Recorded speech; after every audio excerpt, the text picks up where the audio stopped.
Cek 1 1 cek. Hey 1 1 2 cek. Cek 1 cek.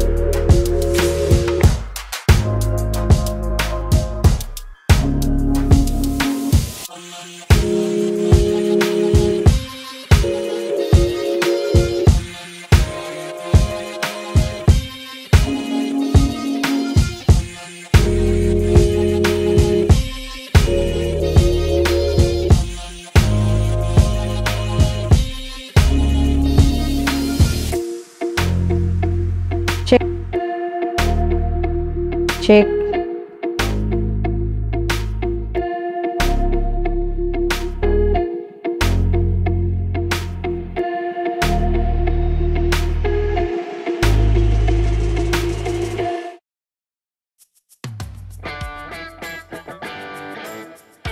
Kami adalah perusahaan investasi terdepan karena kami siap berpikir besar. Kami yakin dengan sektor-sektor potensial dan siap mendukung mereka. Kami menjadi terdepan karena kami selalu kompetitif, berinovasi, mendorong ide-ide baru. Kami mengerahkan yang terbaik dan akan terus meningkatkan kualitas kami.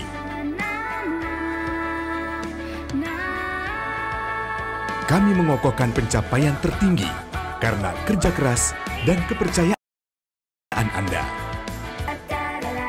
Itulah mengapa kami terus memimpin dan berinovasi.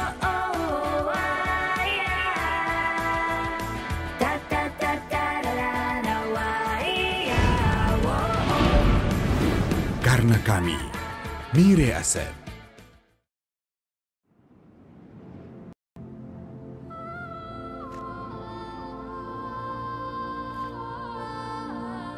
We are what we think.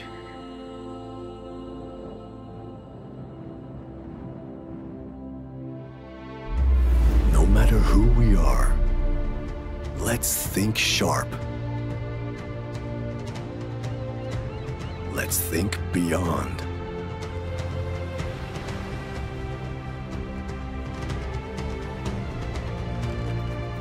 Let's think different. Let's think extraordinary. Let's think phenomenal. And let's make it come true. Think big with Mirae Asset.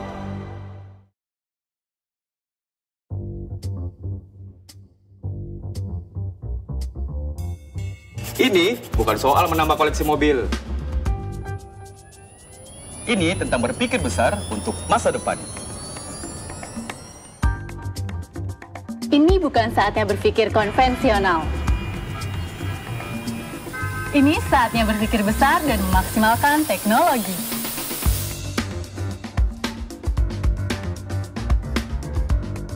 Ini bukan tentang diri sendiri.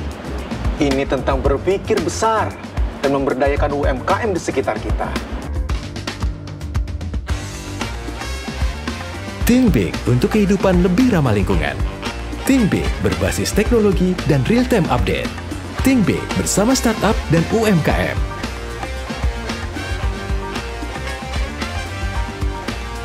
Karena kita berpikir besar, kita pilih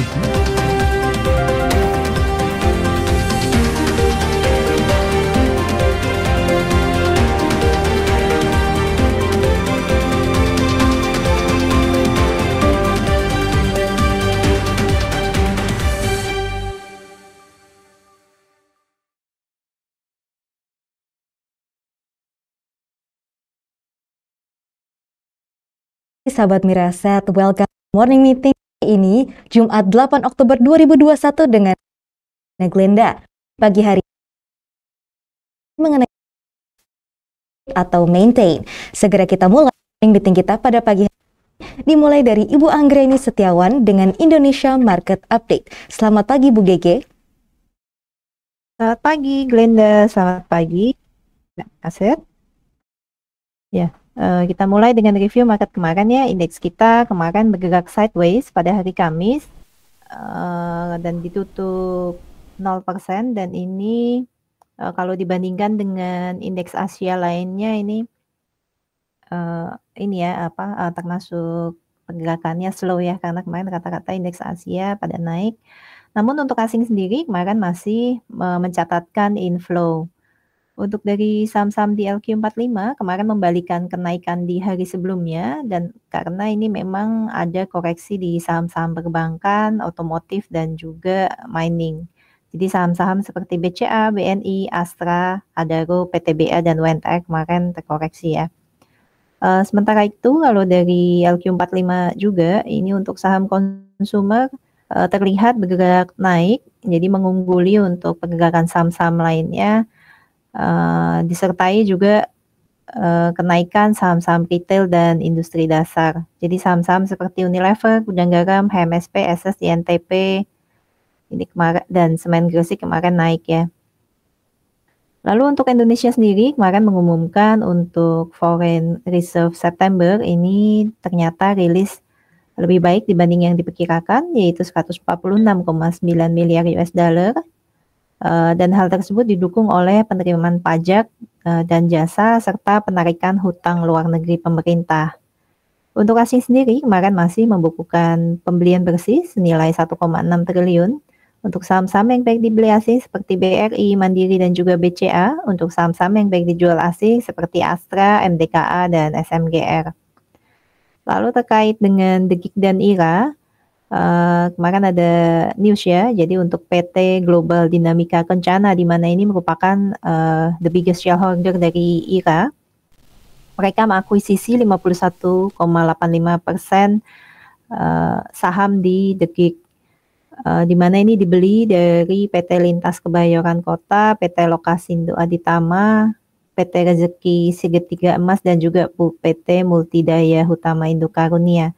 Untuk transaksi akuisisi tersebut ini senilai 229,84 miliar, di mana harga per lembarnya adalah Rp80. Lalu terkait dengan Antam, jadi untuk Antam telah menandatangani Head of Agreement untuk bisnis smelter nikel.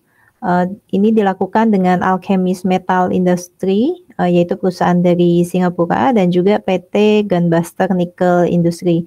PT Gunbuster Nickel Industry ini ada kerjasama dengan China ya.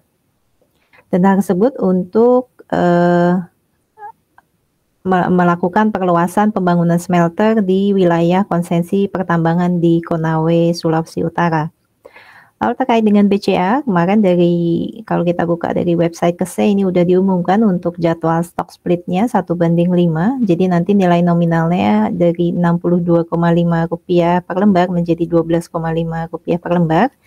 Dan untuk di pasar reguler dan nego, untuk akhir perdagangan saham dengan nominal lama adalah di tanggal 12 Oktober, sedangkan di pasar reguler dan nego untuk dimulai perdagangan saham dengan nominal baru adalah di tanggal 13 Oktober. Nanti kita nantikan ya. Lalu untuk hari ini 8 Oktober kita melihat untuk indeks sepertinya akan bergerak mix to higher. Ada beberapa news yang mungkin kita mau cermati hari ini. Yang pertama ini mengenai update vaksin, di mana untuk saat ini BPOM sudah merilis izin penggunaan darurat vaksin Civivax, yaitu vaksin dari China, dan ini berpotensi menjadi vaksin dosis ketiga atau yang kita sering kenal dengan booster. Untuk efikasinya sendiri ini mencapai 81,7% menurut BPOM. Lalu selanjutnya untuk dari DPR Indonesia sudah ketok palu untuk undang-undang pajak.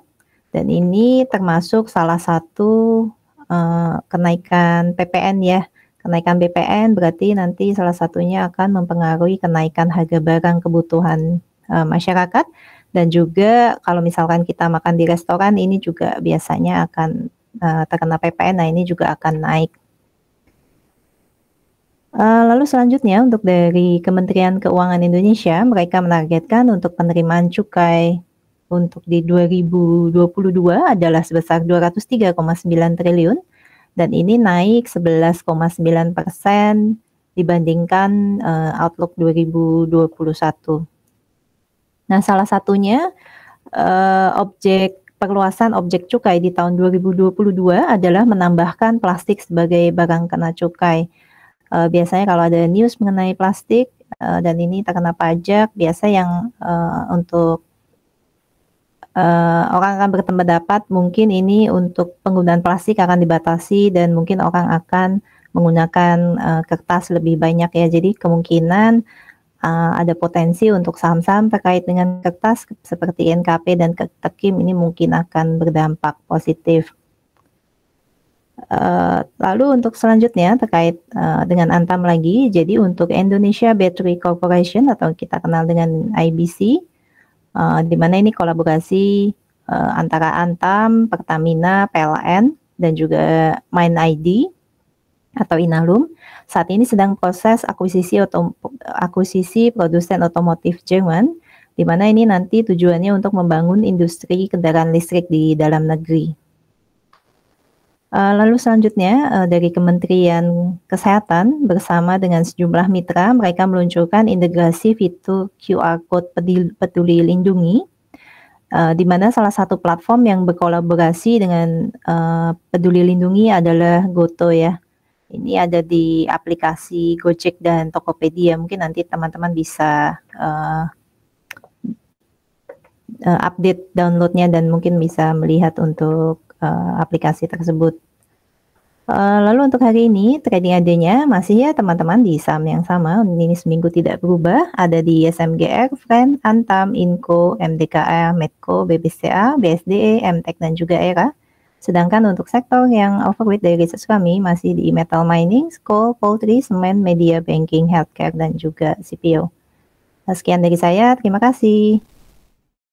Terima kasih Bu GG. Berikutnya kita akan masuk ke pembahasan mengenai sektor healthcare yang overweight or maintain Jakarta COVID-19 Monthly Tracker September 2021 oleh research analis kami Joshua Michael. Selamat pagi Kak Josh. Halo pagi Glenda, pagi semuanya.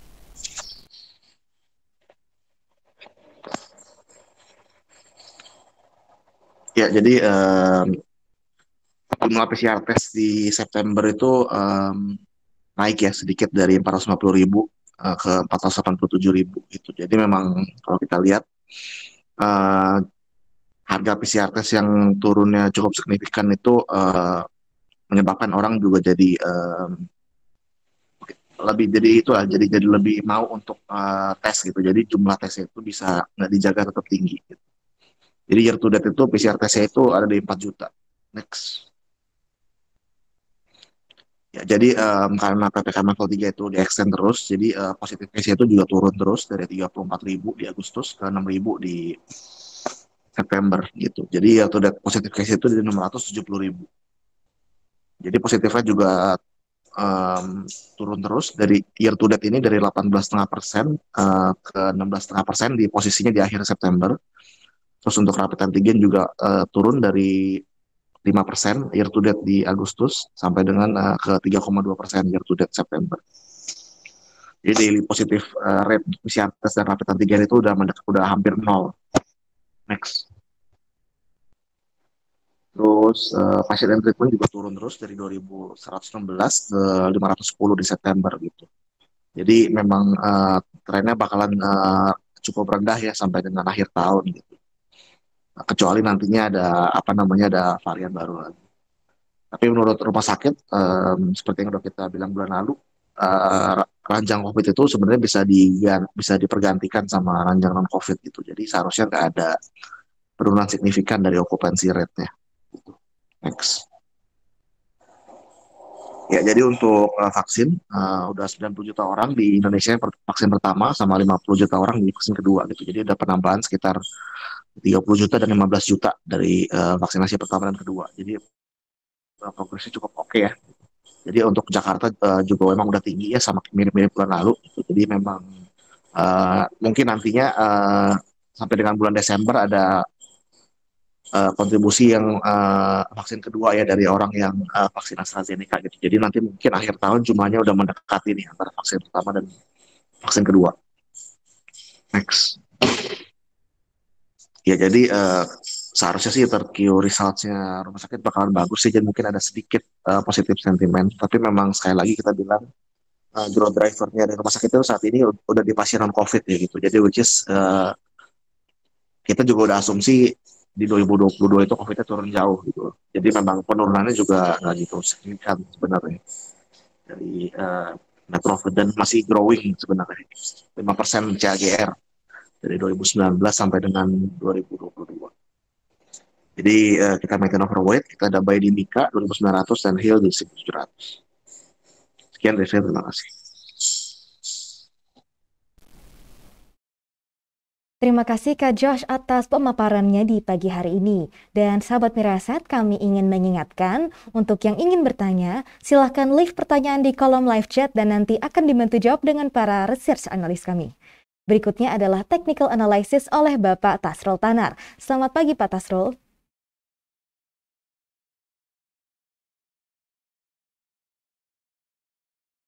Pagi Glenda, pagi sahabat Mirasat semua.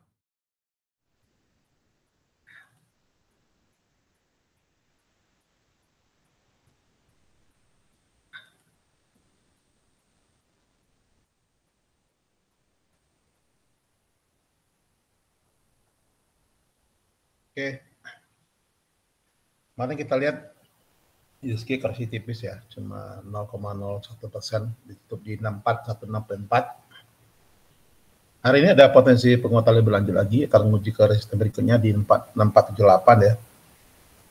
Kemudian kita lihat di grup 1 ya. Secara teknikal, ISG secara pelan-pelan akan coba ke center line di sini.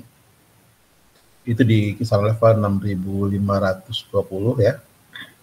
Sejauh ISG masih mampu bertahan atas level 6390, saya pikir ISG ke depan akan menguji ke level tersebut dulu.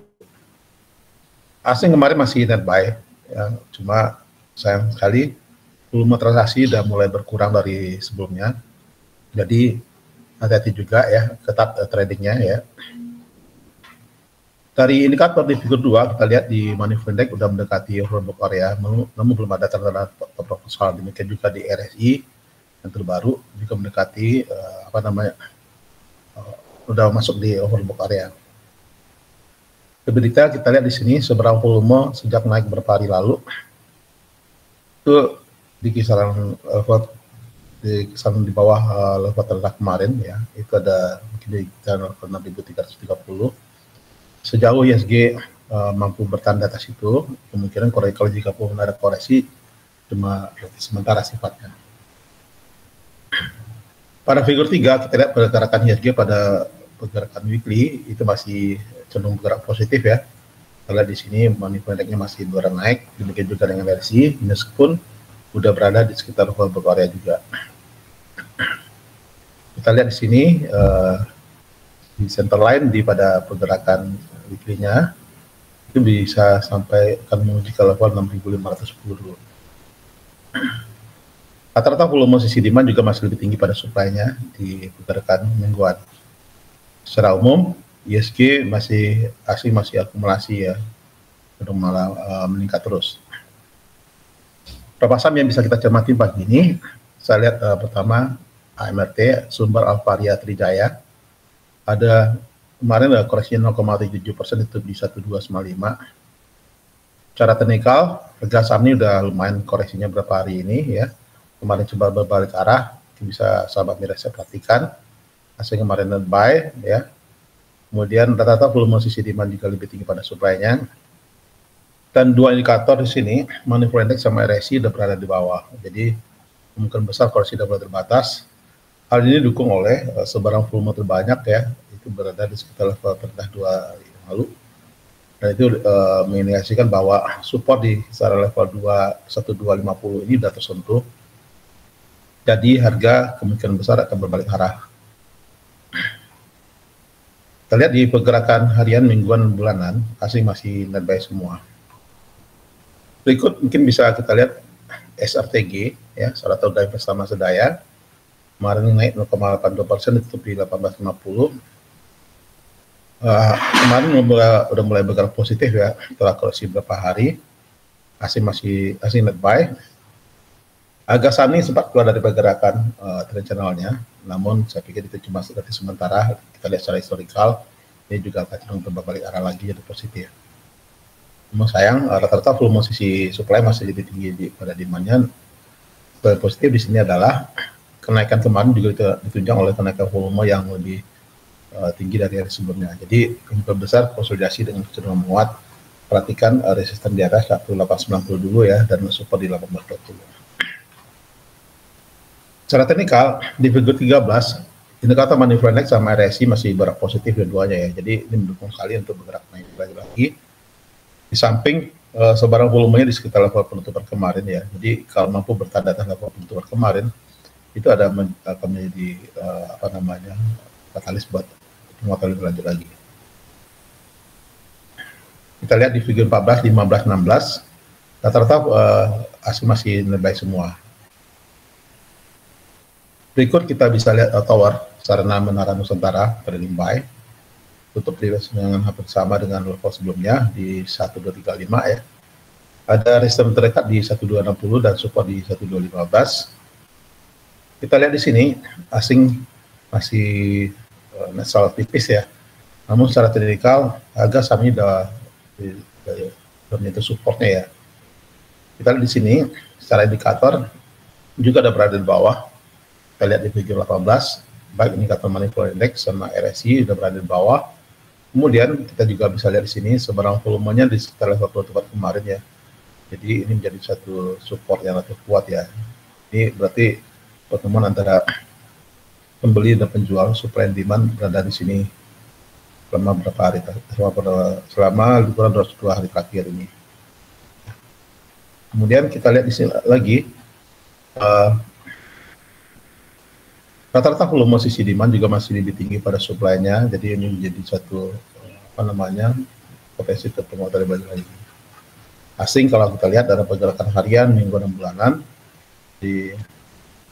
cuma di 2 mingguan sama bulanan yang masih net buy, sementara di harian sell. Oke, Linda itu dulu. Selamat pagi, sahabat Mirasa semua.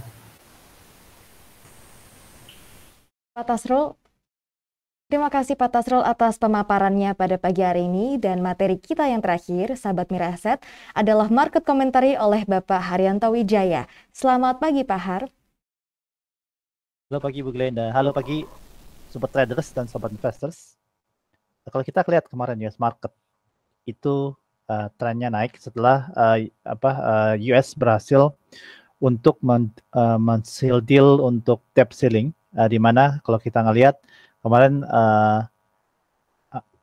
US equity index itu rally ya, upward rally. Kalau dilihat ini karena near term concern atas US debt limit itu sudah memudar, dan kalau dilihat Senat Chuck Schumer itu confirm bahwa legislator telah mencapai kesepakatan untuk meningkatkan debt ceiling sampai dengan awal Desember. Jadi ini akan membuat temporary relief yang tadinya orang worry dengan potensial default atas federal payment. Dan ada data juga US, yaitu better than expected update on the US labor market, itu juga memboost positive sentiment. Kalau dilihat weekly initial jobless claim itu easing ke level 1 month low, yaitu sekitar 126.000. Di commodities itu WTI crude oil price itu naik 1,8% ke level 78,82 per barel. Setelah sehari sebelumnya kan collapse itu karena ada isu bahwa US akan melepas reserve-nya untuk menetralisir harga oil. Tapi kemarin ada berita bahwa Departemen Energi US itu membantah bahwa mereka saat ini tidak punya intention untuk merilis reserve oilnya, karena mereka berpikir ya semuanya akan dilepas dulu ke market pada saat ini. Kalau kita ngelihat saat ini US akan menghadapi winter dengan suhu yang relatively lebih dingin, dengan inventory oil yang the lowest for decades, terendah dalam beberapa dekade. Data dari EIA menunjukkan bahwa US oil inventory itu hanya cukup memenuhi permintaan sekitar 31,2 hari. Ini adalah level terendah sejak tahun 2000. Dan ini setelah OPEC menyatakan bahwa emang mereka akan meningkatkan, tapi meningkatkan tidak lebih daripada original expectations.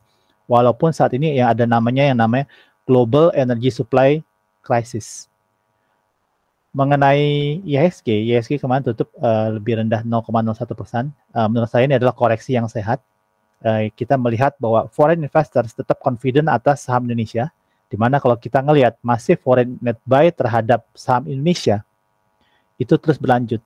Kalau dilihat run rate-nya rata-rata sekarang udah sekitar 1 triliunan, dan kalau kita ngelihat kemarin 1,6 triliun, ini adalah huge amount ya.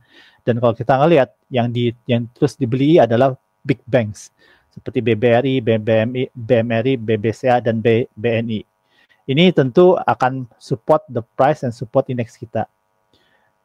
Kalau kita ngelihat kemarin ini harga base metal ada terkoreksi ya, karena China market itu libur panjang, libur 1 minggu, dan sudah mulai baru buka di hari ini. Kita lihat pas buka ini base metal price di China itu naik ya, karena China market udah mulai reopening setelah 1 week holiday. Seperti harga aluminium di China itu naik 2,1%, nikel naik 2,3%, dan copper naik 2,3%. Ini harus memberikan positif sentimen atas metal mining stocks itu Antam dan Niko. Sekian dari saya, makasih. Terima kasih Pak Haryanto atas materinya pada pagi hari ini. Dan sahabat Mira Asset, sebelum saya tutup, hari ini saya punya pengumuman, punya news untuk sahabat Mira Asset semuanya, yaitu jangan lewatkan Jawara Investment Talks dengan tema anak muda dan investasi saham hari ini pukul 17.30 sampai dengan 18.30 dengan pembicara Bapak Agus Syabarudin, Direktur Utama Bank Banten, dan juga M. Pradana Indra Putra, staf khusus bidang Menteri Investasi, Kepala BKPM RI. Sekian morning meeting kita pada pagi hari ini. Stay safe, happy trading, dan happy cuan.